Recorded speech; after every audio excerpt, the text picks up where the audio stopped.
We think here that there is a mechanism where these forms could be reviewed in a nonpartisan basis, and then we would have a chance to decide from there what to do with them. Usually it's 10, so I guess they're giving up.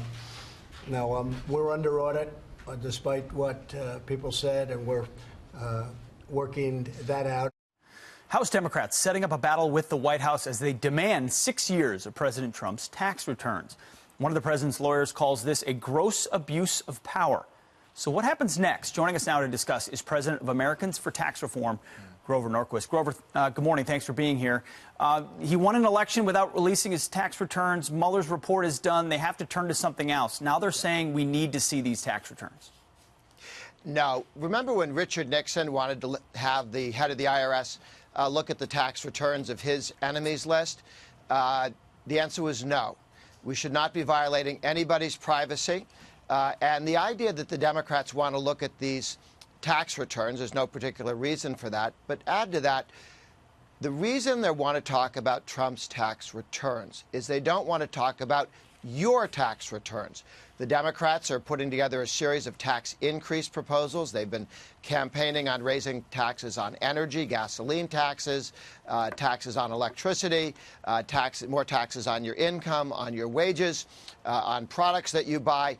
This is all coming if they ever get the House and the presidency back, and they're working on it in the House. They don't want to talk about that. They don't want to talk about their tax hikes. They want to talk about this. That's fair, but at the same time, this is all about Trump. They want to find one nugget or one thing they can use against him. And this is a guy who said, I was a businessman.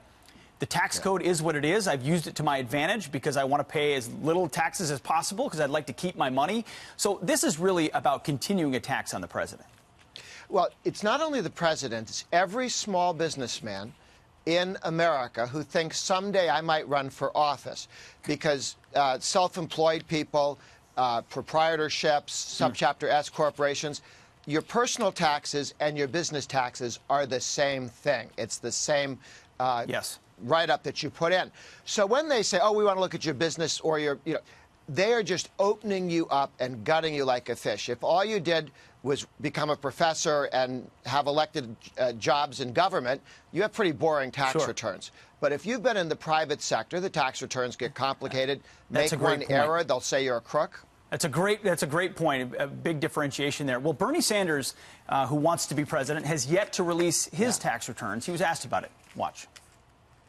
Are we going to see your tax returns? You sure are. Look, April 15th is coming. That will be the 10th year, and we will make them all public. I'm delighted to do that, proud to do that. Hey, Mr. Trump, you do the same thing. So why hasn't he released them yet? Is it because Socialist Bernie might actually be a wealthy guy? Well, we do know that he seems to own more houses than the rest of us, and there will be a giggle factor. But I don't know why we should be surprised that rich people are socialists. They don't mind taxes because they're already rich. Taxes hurt people who are trying to get rich. It's a great point. When did it become a sin to be rich in this country? I don't really get it, but it's coming. Grover Norquist, thank you very much for your time. We appreciate it. Good to be with you.